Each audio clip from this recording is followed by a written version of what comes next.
to ask for Catherine's help to start recording. Welcome everyone to our third webinar to help share information about the SBOM initiative and the progress being made. This is primarily aimed at the energy community, but we've heard from a lot of folks in the community this is very useful just to share some insight and information. And so we're very happy to have a great bunch of experts who've actually had their hands dirty building this stuff today. And so just to jump into our slides, the goal today is to convey lessons from the field. What have we learned from people who are doing this? We want to talk about why people have been doing this and also what they've been doing and learn a little bit about their difficulties, but even more importantly, let's say challenges, but even more importantly, how they've overcome them. So we're going to kick things off today with a very brief review of the SBOM concept. Most of you are familiar with it. Some of you have seen these slides before, so we'll just whip through those very quickly. Then we're going to dive in with lessons from the field. We're going to start off by hearing from Dr. Jess King from PNNL, talking about her work with the CITRIX program and ideally highlighting why this is something that's important for the Department of Energy, one of our partners, as we sort of move towards helping the broader energy community think about SBOM. The Department of Energy, the CISO program, wonderful collaborators. We're going to talk about what's happened in the healthcare space. I think some of you have heard us talk about this world before. We're going to get an overview of the why and the what they've done. Then we're going to have two very short panels, one from the supplier perspective, the people who manufacture medical devices, and then another approach on the customer perspective, the hospitals, or what the industry calls healthcare delivery organizations. We're going to hear about the automotive perspective, we're going to hear about the IT perspective, and we'll, if we've done this right, have plenty of time for Q&A from the community, so you can start to ask your questions. And the one thing I want to flag for you is that the next info session is going to be on April 12th. It'll be same time slot, and this is where we'll start to really hear from your colleagues in the energy community. So if you're interested in talking at that one, please reach out, and my contact information will be in this deck. So very briefly, hopefully most of you have heard of the idea of an SBOM before. It really is a fairly straightforward concept. It's your dependency graph. It's the list of ingredients for a piece of software. The formal model, the definition is it's a formal record with the details and supply chain relationships of the components used in building software. Now, hopefully that doesn't sound like too crazy an idea by now. And our challenge has been to actually focus on implementing that. What does that look like in practice in a way that can be at scale? So why do we need this? We need this for a number of different use cases that's going to affect different parts of the supply chain. So some of you manufacture things, and this is really useful for secure development process, or an SDLC. It's very hard to do things like allow lists or deny lists.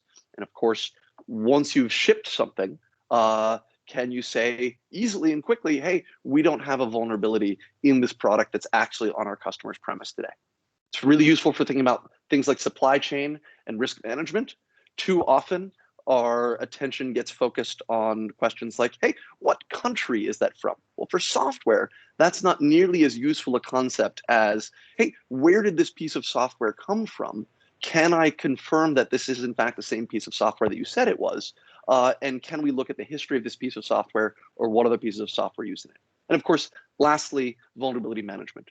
When devices and embedded systems are deployed on our network, can we quickly and easily determine whether or not they're affected by this new latest vulnerability? What we've tried to do so far is to build a consensus view on SBOM. This is an international effort. This is a cross-sector effort. We're trying to make sure that everyone is moving together. We focused on a crawl, walk, run model. We didn't want to say, let's build a super advanced system that meets the most sophisticated use case and then wait around for years and years for everyone to catch up. Our focus has really been to say, let's make sure that we can do this and iterate as we can. So you can think of this as a very agile process where we've tried to get feedback as we go. And that means tackling a bunch of approaches in parallel, defining the architecture, promoting automation, making sure this can scale, because to do this properly, it has to be automatable and scalable. And as we're going to hear about today, learn by doing. So there are resources at ntia.gov/SBOM. This is my email address. If you would like to stay involved, if you're not on my mailing list, please do shoot me an email and I'll make sure that you get on my mailing list as soon as possible. If you have questions, you want to talk about how your organization can get involved, very happy to do that. So now hopefully that's enough talking on my end, and we're going to dive into some of the lessons from the field, and we're going to start with Dr. Jess King. I'm in the interest of time, I'm not going to introduce everyone in full detail. I can just tell you that Dr. Jess King has been helped me learn a lot about, sorry, excuse me, Smith, I'm so embarrassed. Has helped me learn quite a bit about both the energy sector and indeed SBOM implementation. So please, Jess, thank you so much. Thank you, Alan. And I really will admit, I was wondering, who's Jess King? I really got to meet this gal. She sounds awesome. So, but anyhow, I'm going to just give you a quick overview here of what CITRIX is and how we are implementing the SBOM just kind of environment. Now, first of all, CITRIX stands for Cyber Testing for Resilience of Industrial Control Systems.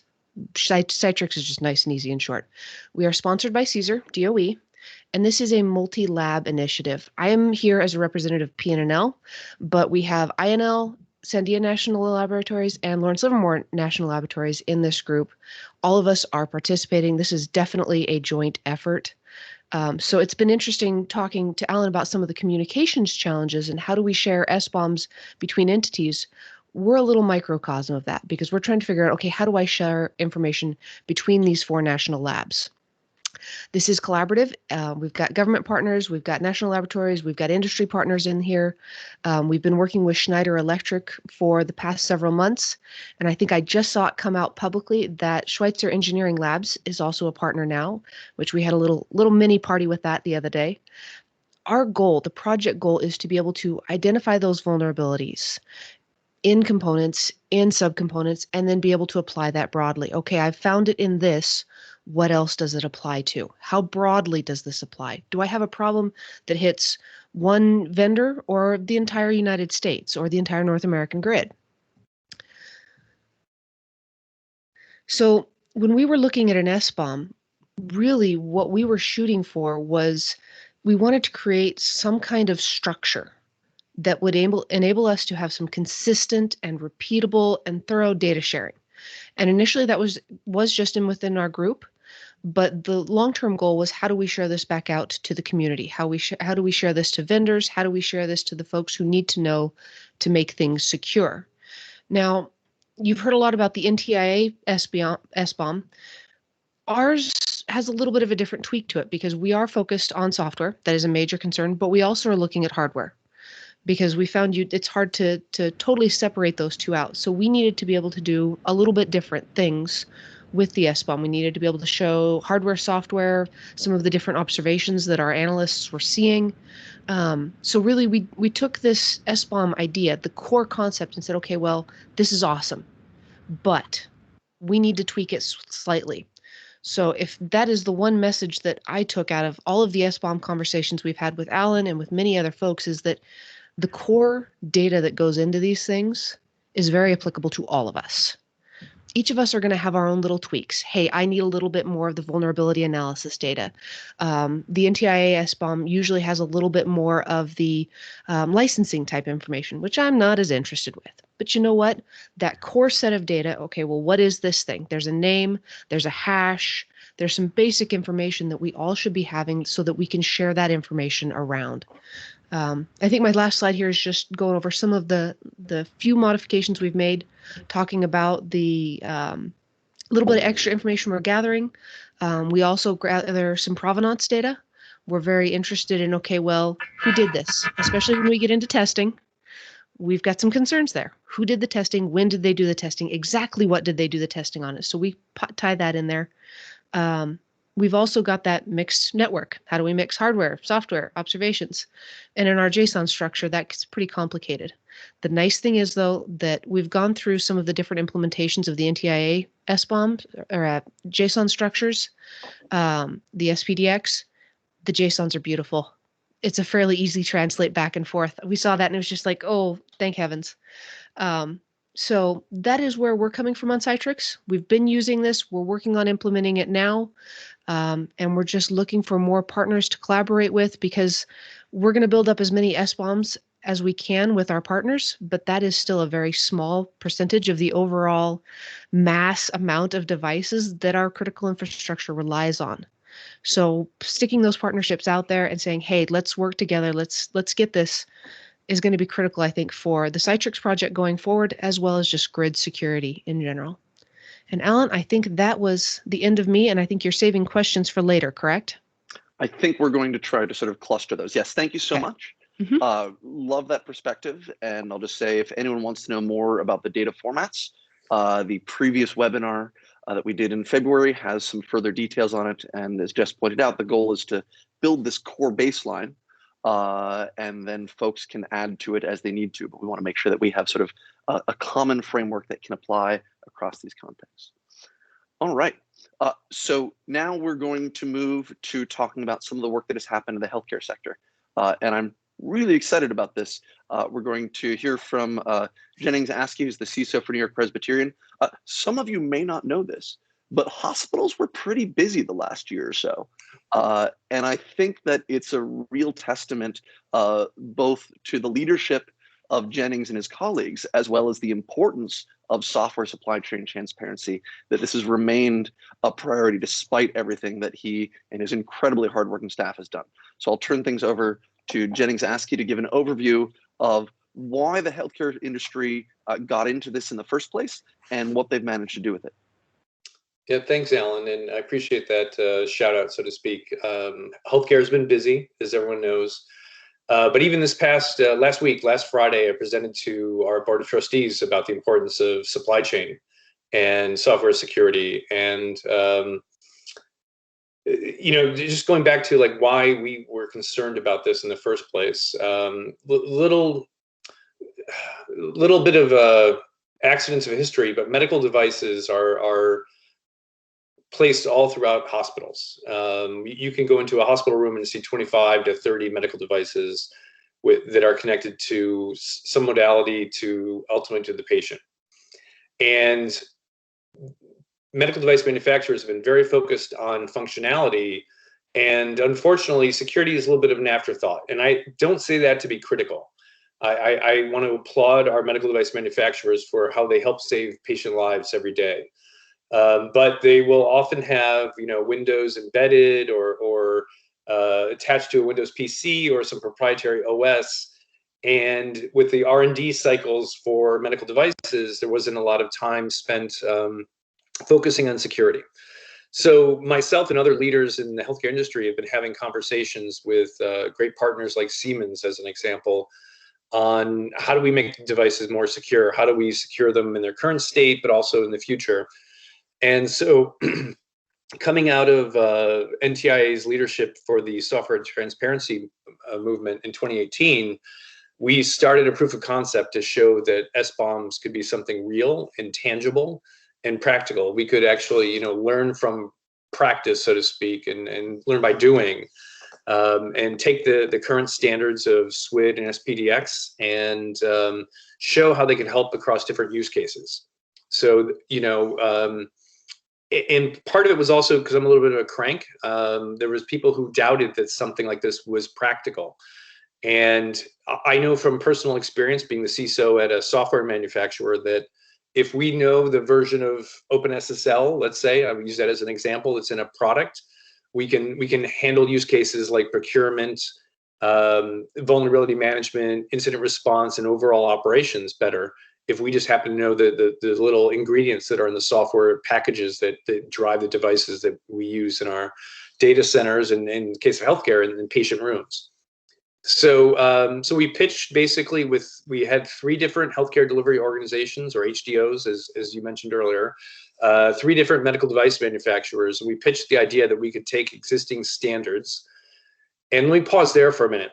prior to the start of the proof of concept, I was involved in conversations with other healthcare organizations that wanted a healthcare specific version of a software bill of materials. And I felt that was the wrong approach. I felt we should have an industry agnostic approach. We all know that technology works better when there's industry agnostic standards, whether it's HTML, FTP, whatever it is. And so, long story short, what's been great about this proof of concept is we've shown that existing standards, even in the state that they're in, where they clearly need some maturation, but they're great. And we were able to prove that we could, if a manufacturer gave us, an SBOM that listed the ingredients of their software, we could think better about procurement, better about operations, better about vulnerability management. And we were able to ingest in the existing standards into Splunk, into our SIM product, and use that combined with NVD data to show that we knew better about the security posture of the devices deployed at our hospital.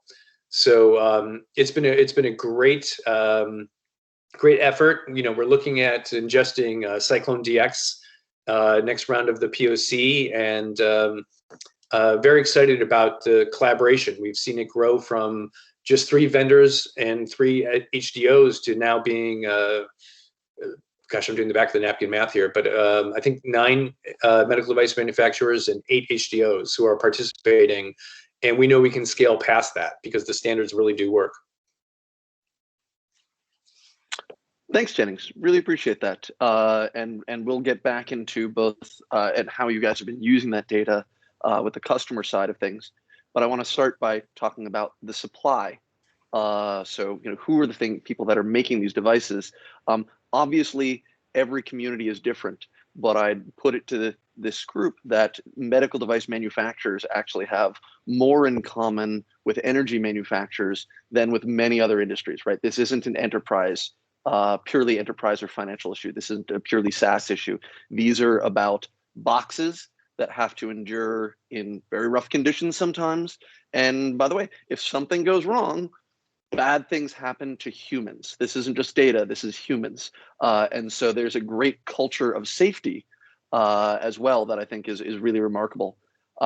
So want to hear from some of our medical device manufacturers. We'll start with Prumal, that I think has a short presentation, and then we'll have a little bit of discussion with Prumal and Ed. All right. Thanks, Alan. Let me share my screen quickly, and then we'll take it.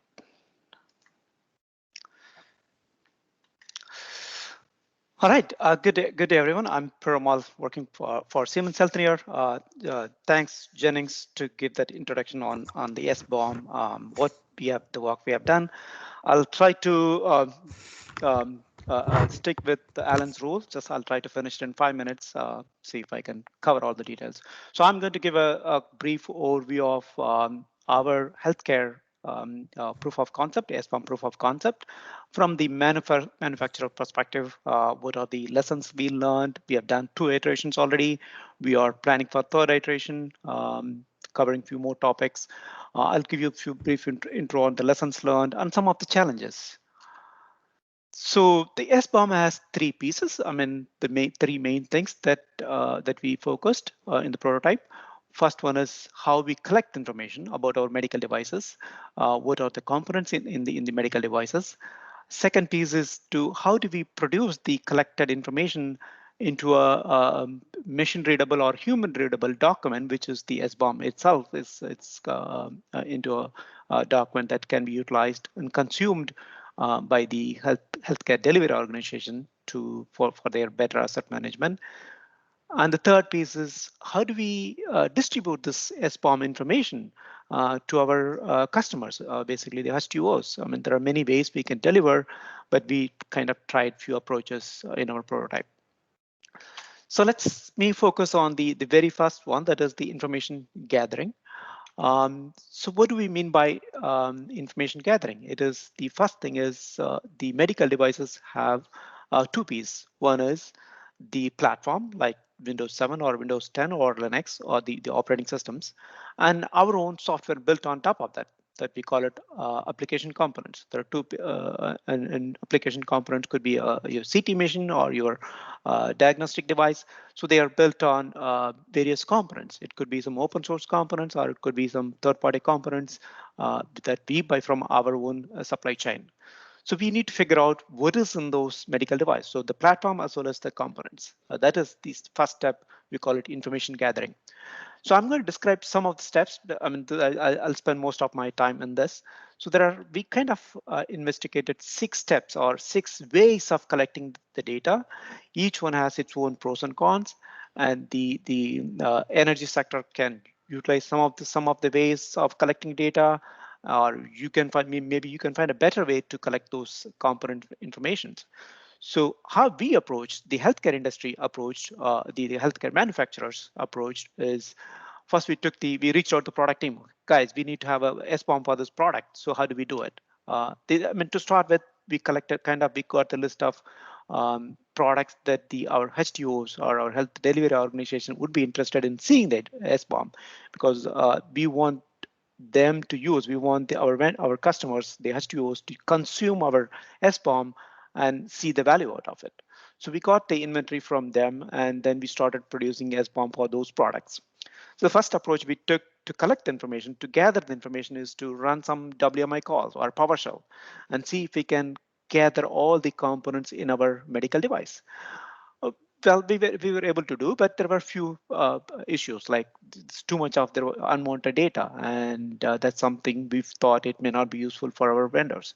And some of the components were missing. Some of the systems were missing the non-installable components. For example, if it is not an installable package, you don't see them in the registry. Most of these commands run on the registry-based settings. So we have to go to the next step to collect those missing components.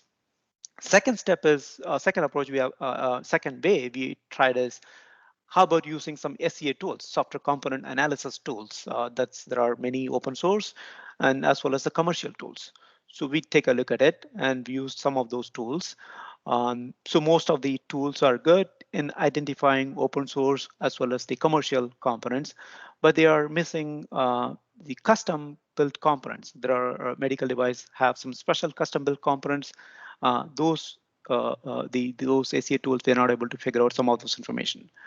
I'm not saying any either approach is good or bad, but these are the ways you can experiment. This is what we did, experimented to collect information. The third thing is we approached the license team. Every vendor every manufacturer have a license team to clear the licenses. So we asked our license clearance team, okay, we have to give a SBOM for this particular product. Do you have a list of components in your license clearance list so that we can create a SBOM for this? Well, some had, and we felt that they are not, those component list is not complete. And then next step is we went to we took the manual approach. Most of the product teams maintain their own inventory list. And from that inventory, Excel, mostly they maintain in some database or some Excel file. So from that, we try to create SBOM using some Excel macro to create the SBOM in a standard format. And we also tried some web form data entry, manually enter the data into web form and create the SBOM. The next step is something we advanced. We tested and we advanced to the next level, is kind of put this into the continuous integration, our build process. So we should be able to create SBOM from our build process. That is something we tried. We try to extract the components list from their build script, and some of them have, most of them have all the components, but some are missing platform components. Like we couldn't figure out the operating system and say what browser it's using, what web server it's using. Some of them are missing those informations, and some components were missing manufacturer information. And then some have the last approach is some companies like we had, like Siemens Healthineers had the way of collecting the vulnerability monitoring for those components for all the components that are used in our product. So we were able to extract some information from those vulnerability monitoring. So the final kind of what we agreed or concluded is, maybe we can use the build process and extract that information from the build process, clean it, and then pipe it to the vulnerability monitoring, and that's where we think we can create the SBOM in a standard format. And these are the different approaches you can collect the data. And Fantastic. quickly, yep, I'll Thank quickly you. move Sorry, through. yeah. I know I'll spend 2 more minutes. So these are the templates we tried. So the baseline components, as Jennings said, there are few baseline components needed for the in the SBOM. Those components, those baseline elements were created by framework group. So we created all those elements for each component, basically the component name, manufacturer, and the version. And the formats, we experimented SPDX and SWID and CycloneDX. We are going to do in iteration 3. We already completed SPDX and SWID formatting. We also explored some of the tools. SPDX format and CycloneDX have excellent tool support. SWID has limited tool support, but we preferred the toolset from SPDX and CycloneDX. Also in the tool set, as I said, we used Excel files, Excel script to create SBOM from manual list. We use some web entry forms, and we use some of the manufacturer custom tools. Some manufacturers build custom tools to generate SBOM. And also we have some tools, SES, software composition analysis tools have inbuilt support for SPDX or other custom format, like some vendors have inbuilt support for SPDX and custom format SBOMs. So what challenges? This is what the important thing. So what challenges we faced? The challenges main thing is the component ID. How do we identify the components in a unique way? For example, if Siemens uses Windows 7, if Abbott use say Windows 7, how do we uniquely identify those components? So there were few approach we tried. One is PURL. That's a common naming convention. It's in the industry. Sorry, I may just try to tie this up, because I think we're getting into some of the really fun technical details, which I'm guessing a lot of folks in the audience may want to go, but want to make sure that we can cover the full use case range. Thanks. Okay. And the PURL and the CP names we used, we decided to use PURL and CP for the component ID. And then other challenges, we are yet to figure out a way to bring the patch information into the SBOM. Still, we are working on it. And we are still missing the SBOM from our supply chain. We don't get SBOM from Microsoft on Windows 7 or Windows 10, or we don't have SBOM from other suppliers. We are still working on it to get the full complete SBOM from the supply chain. Third thing is that's linking SBOM to a medical device. That's still we are working to figure out a better way. The last piece is SBOM verification, or is the SBOM complete? How do we ensure that the SBOM is complete? Whatever we produce is complete. Do we have all the components? And if we do not have a SBOM from our supply chain, how do we indicate that? There are some mechanisms we worked out, like we call it SBOM partial or unknown or complete. We have tagged those SBOMs to indicate that the completeness of the SBOM, so that the HDOs can understand what is in the SBOM. Do they have a complete, or is it a partial SBOM? So those are the challenges. We are still working on it. We are trying to fine tune the SBOM. This is the last. Fantastic. So anything is there one point you want to flag on this slide? The one thing is all this information are created as a guidance, the playbook, as you can see in the last point. It's still in review process. That will be something distributed to everyone as soon as it's released, and everyone can utilize that information from this document. Fantastic. Yep. Thanks so much. And we're going to work very hard to make sure that we have some time for Q&A from the community. I wanted to briefly throw things to Ed. Ed, do you have sort of one point that you'd like to add to sort of how you as a medical device manufacturer sort of has been dealing with this, or why this has been useful for you? Yeah, Alan, I'd say just kind of a quick summary is that hopefully what Purmal has kind of unfolded here with the presentation is, we have really a good solid foundation for producing an SBOM. Really, I think the technical part of it, of what's an SBOM look like, what's the content, and ultimately, how do I represent that in various formats, SPDX, SWID, we know that. there's certainly challenges, that are associated with collecting the information, making sure you have complete content. But as you highlighted, Alan, it's a crawl, walk, run, and we're not trying to make sure that SBOM is perfect, because we can get enough information in there that makes it extremely useful and covers the majority of cases of the consumers. And I think it's as everyone is expecting, the idea is that we've collected it, and I think we have found that the HDOs see usefulness in it. And even though it's not perfect, it really is serving an important purpose. That's a great setup for our next focus, which is, hey, now that you and Perumal and your colleagues have done all this work, is it just data for its own sake, or is the data being used? So I wanted to loop in Will and to sort of start that conversation. And we also have Phil, who's done a lot of work thinking about how hospitals can use this information.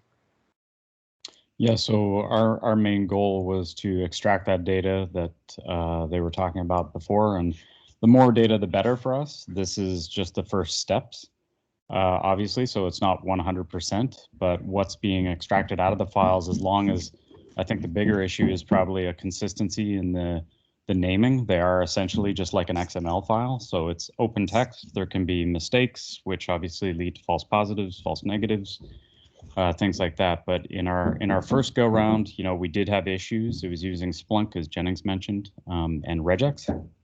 We have since turned to Python, which already had libraries to ingest, CycloneDX, SWID, SPDX. So we think that's going to be a more scalable platform. But obviously the first go round did give us more insight as to what we needed from the platform, how we wanted it to evolve. But yeah, this data is always good, especially, managing the vulnerability team. There's many cases throughout the hospital system where we won't have an account on these medical devices. So we get sometimes inconsistent results about the true nature of the vulnerabilities and the risk to the hospital system. So the SBOM would be that extra level of data that we need to quickly assess, well, this is the overall risk to the hospital system, which is immensely important. Fantastic, thank you. And I think this sort of helps us appreciate where things are. At the last SBOM community meeting in January, we had our first set of show and tell discussions from projects and products that were starting to sort of say, hey, in addition to helping generate the data, we can start to think about consuming this. As Will pointed out, right now, this isn't something that there's a giant market for, but some of it is straightforward enough that we can write our own tools, or Will can, I can't. But I think we're seeing a lot of interest in the broader security tool space to say, hey, we're going to start to be able to process this and do some risk analysis. And focus risk analysis getting into things, not just where was this manufactured, because that isn't really that meaningful a question with software, but say, is this component something I should be worried about? Phil, is there anything that you want to chime in on how you're seeing hospitals sort of use this data to think about risk? Oops, we may need to unmute yourself.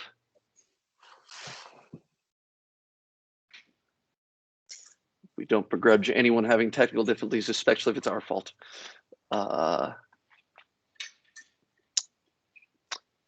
So we will come back to Phil shortly. I see that Jennings has his hand up. Yeah, thanks, Alan. One thing I want to share with the folks on this meeting, the Food and Drug Administration has a concept, and if you're not aware, FDA regulates medical devices, but they have a concept of shared responsibility, meaning the security of how a medical device is secured at a hospital comes down to the hospital as well as the manufacturer.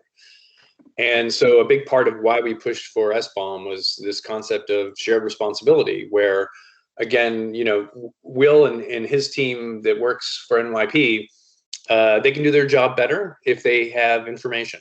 And this isn't about, I don't know, blaming the manufacturer for using a version of OpenSSL or whatever it is. It's just about transparency and working collaboratively on security. And so what's been great about this is it's just been we're showing that a transparent model works, and there's a lot of trust in the community. And I think that's really important for people to understand, is that security is best when we're open and transparent.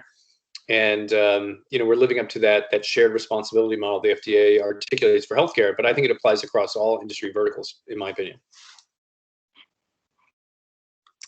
Thank you. I appreciate that. It's a good perspective.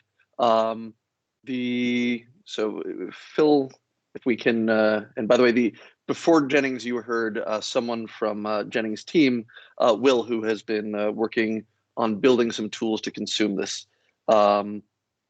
So we're trying to hear from Phil Englert from Deloitte, who does a lot of work with the healthcare side of things. But we may have to go back to him in just a little bit. So to keep the show rolling, we're now going to swing from healthcare to sort of, again, another sector that involves manufacturing and human lives. So we're going to hear from Charlie Hart from Hitachi, who has been one of the leaders in helping the automotive sector. Think about this, Hitachi in a lot of sectors, but a key supplier for the automotive industry. Now I'm on mute. There we go. Can you hear me? No, I can't hear you for some reason. That's incredible. Oh, yes, sorry. Oh, yeah, there we go. Thank you. All right. So thank you very much, Alan. I'm just going to make a few quick points here as we kind of spin up a POC that started in, I guess, November in the automotive industry, which was sponsored by Automotive ISAC. The first thing I will say is that the goal of this program is for suppliers like Hitachi and many others to provide a standard SBOM approach that all the major automakers will accept, so we don't have to kind of re-roll that format for every single automaker that wants a custom version of it. And we started out with, very quickly, we started out with a tutorial session from the experienced people that are actually many of them on this call. And it went really, really well. Fantastic attendance and interest, and just a great transfer of information. And then just as a minor cautionary tale, I will say things did bog down a little bit when we had to kind of go fledge on our own. So the first point I would make is to say that, number one, the organization of your POC is extremely important. You have to really have a plan and some milestones in place before anything else. Herding cats is very simple compared to herding suppliers. And I will say a couple of things that you really want to watch out for.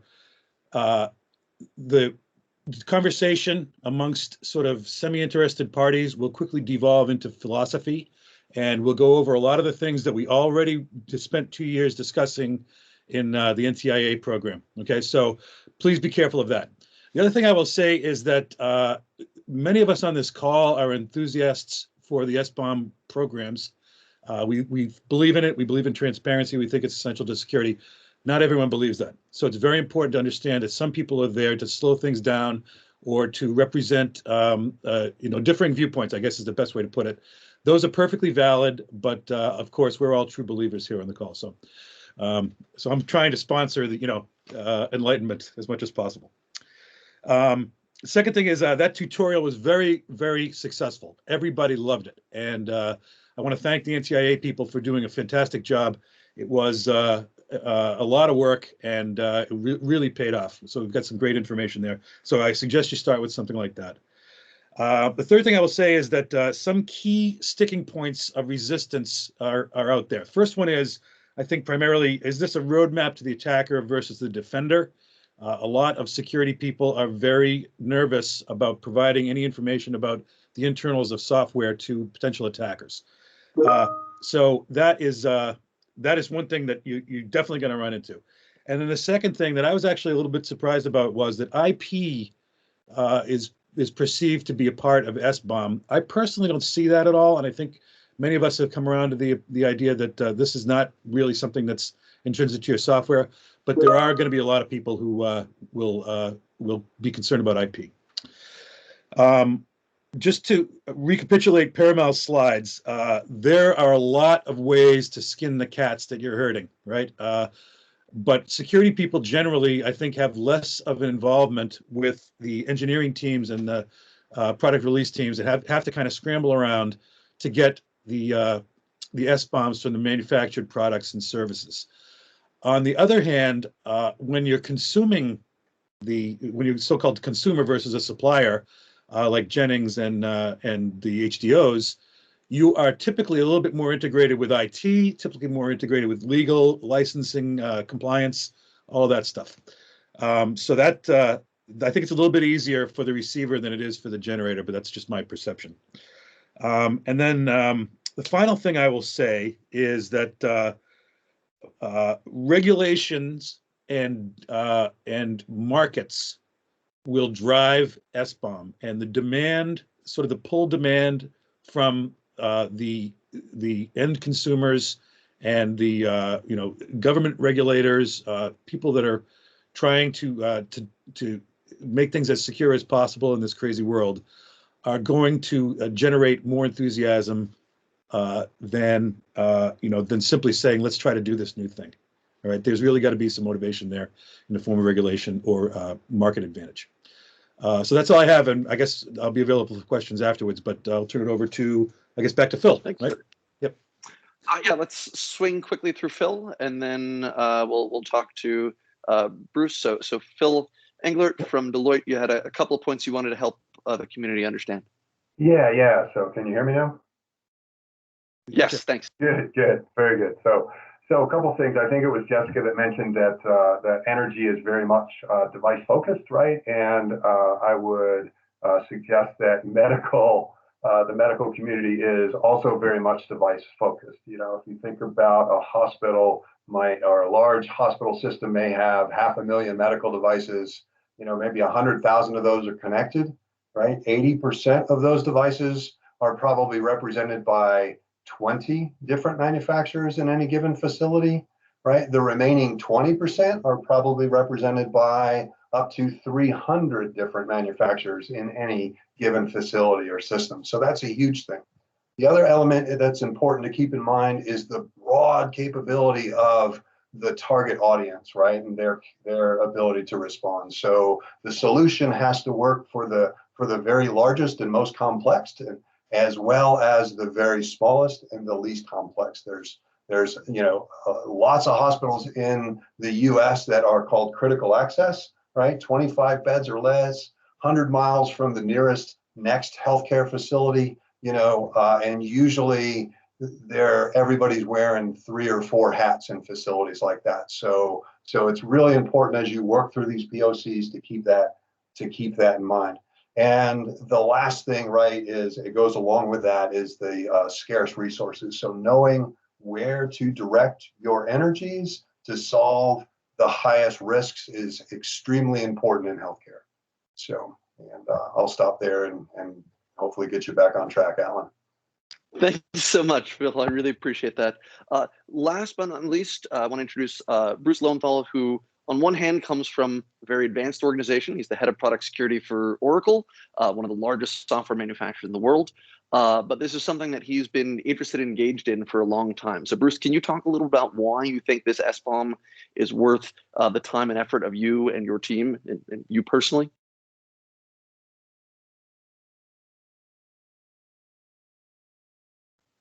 Let's try unmuting you.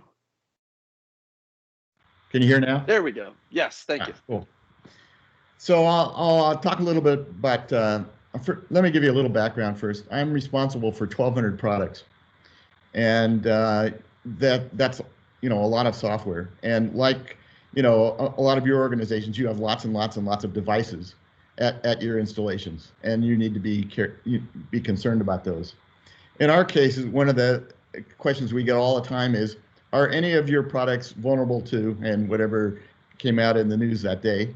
And we'd like to be able to respond to that. And we've made great progress there, and this has to do with building up bill of materials internally. In April of 2014, Heartbeat came out. We had no idea what products included OpenSSL or what version or anything else. It took my group over 500 hours, person hours, to find out which products were vulnerable. And that didn't count all the work that all the development groups got that said, do you include OpenSSL this version, and and have that discussion, and do you use it that way? Let's contrast that with what happened recently. In December of 2020, the SolarWinds hack was made public.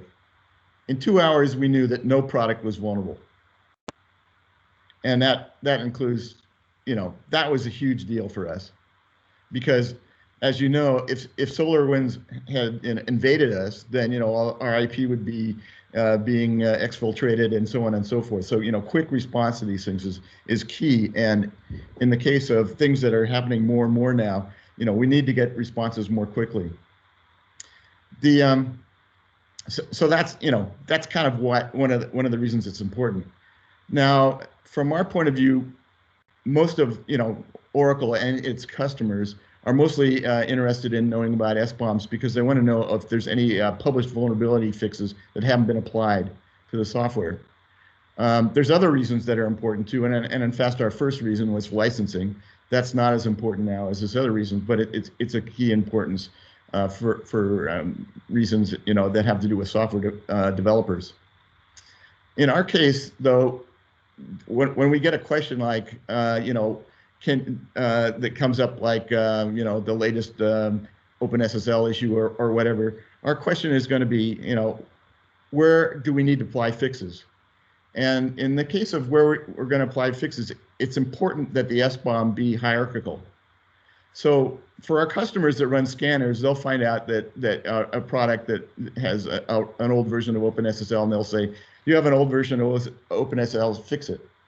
When we get something like this, and I'll pick a different example, Bouncy Castle, because I just looked at that recently, we'll find out that some products have 13 instances of Bouncy Castle with 4 different versions. And so when somebody says, you've got a Bouncy Castle that's bad, the development group can't go and say, well, I found one and fixed it, I'm done. They have to go find out all of them. And a lot of times to fix them, they'll have to go to a supplier of a third-party component, because that's where the 4th party, 5th party component has it. So we'll have to go to a third party, like Eclipse. We had to go to Eclipse to get a fix for bad issues. So from our point of view, if it's directly included, we can fix it. If it's indirectly included, we have to go find the supplier to do that.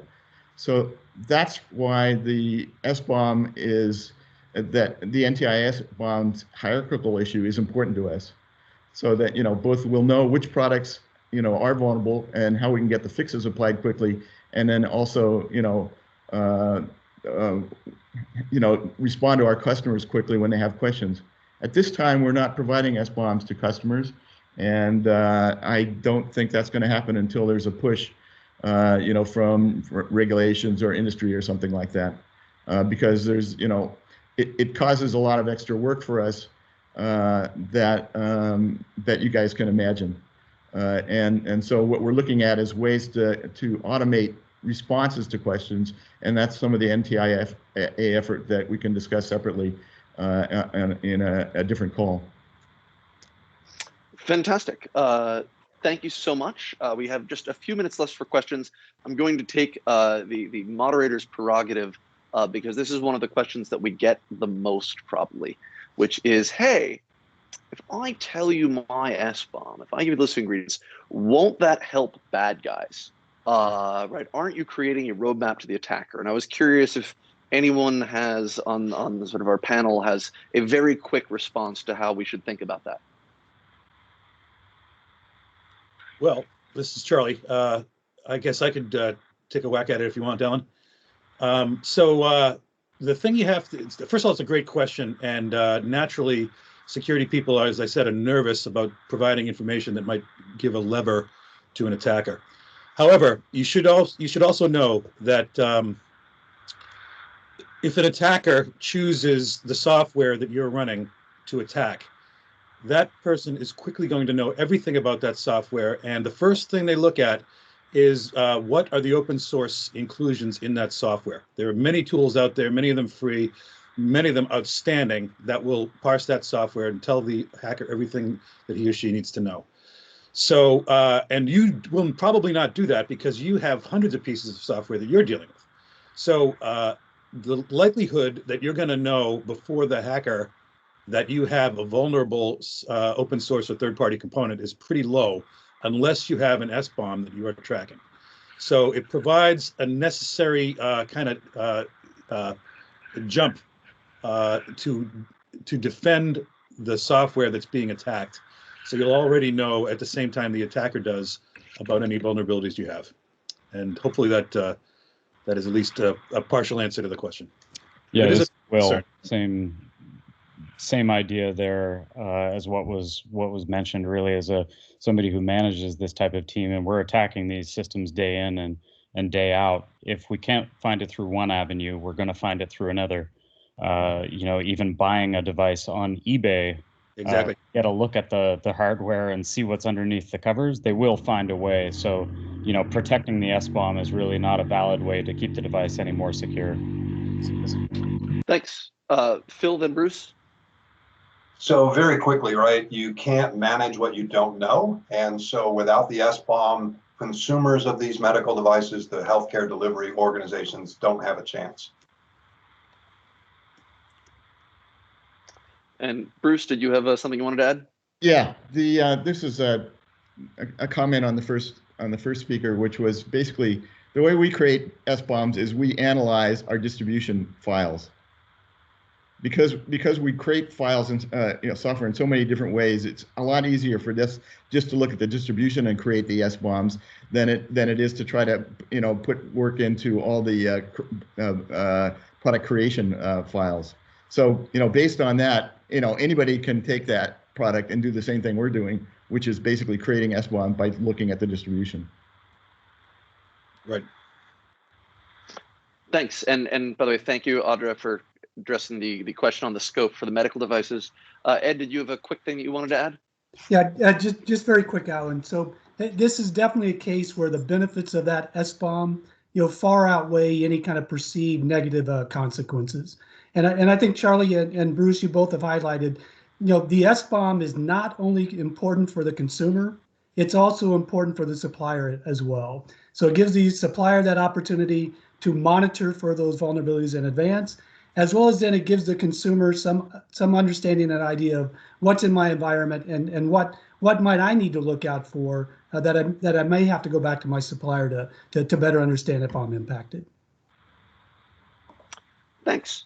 And so while we enter lightning round, if there are no other questions in the audience, I'll jump in for another one, which is Bruce talked a little about some of the benefits of efficiency. Is there anything else that anyone wants to share about how this is helping your organization function largely, either by having this data inside, or if you're on the consumer side, how this can sort of help you with very immediate risk management or efficiency stories? Don't have sort of a quick, yeah, it's a one-time cost, but it's helped us for this longer term use. Does anyone have a quick thing they want to flag?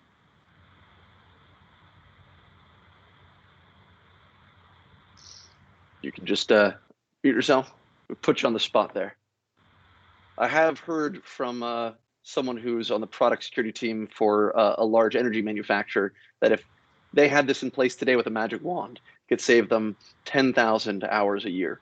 Because again, you have to do the scanning whenever a new thing comes out. But if anyone had something more they wanted to share. So real quick, Alan, healthcare manufacturers have typically thought their devices worked on magic, and it was given as a black box to the consumer, and they were just told how to operate it, not maintain it from an interoperability piece.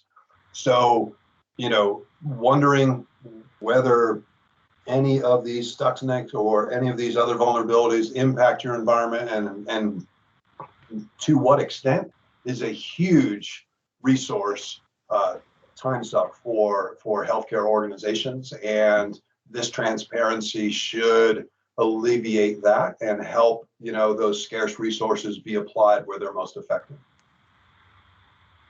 Excellent. And I would second that in please. energy as well. We have that same problem. Our folks usually know the ins and outs of things like our relays and our PLCs, our SCADA controllers, the things that are grid critical. But when I walk in and do a site evaluation of a control center or a substation, the most common thing I see is not a relay or a PLC. It's a Cisco router or switch.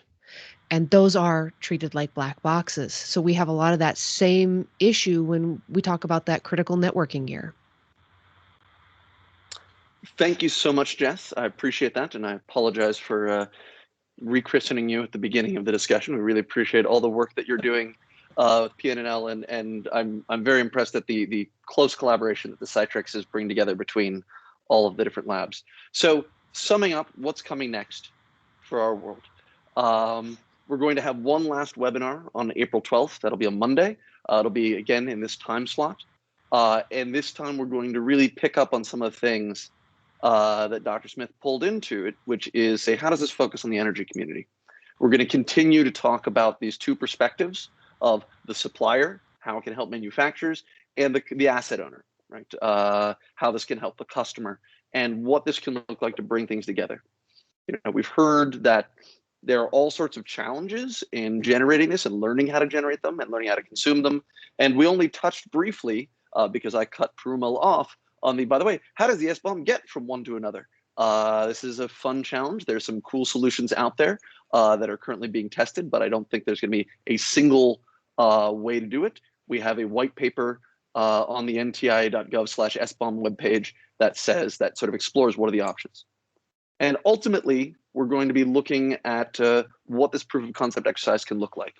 Charlie highlighted the fact that we need to plan in advance. And so one of the things we're going to be looking for is some folks who say, yes, this seems like it's worth our time. We're going to, not write a giant check. We don't need that, but we need leaders. We need leaders who are committed to innovating in the energy community and working with the broader software world. So with that, I think we are now at time. So I will just, first I will say that Hamon the dog has appreciated you joining him today. And even more importantly, I have as well. Thank you to all of our presenters who joined us today, to Jess and Jennings and Perumal and Phil and Charlie and Bruce and Will. So thank you again. And thank you to Catherine for joining us, for setting this up. We're looking forward to talking to you on April 12th. And if you have any questions in the meantime, please don't hesitate to reach out. I'll put my email address in the chat one more time. I thought this was a very productive discussion, and we know this is a new space for everyone. We appreciate you taking the time. Great. All right. Thanks. And recording. Thank you, Catherine.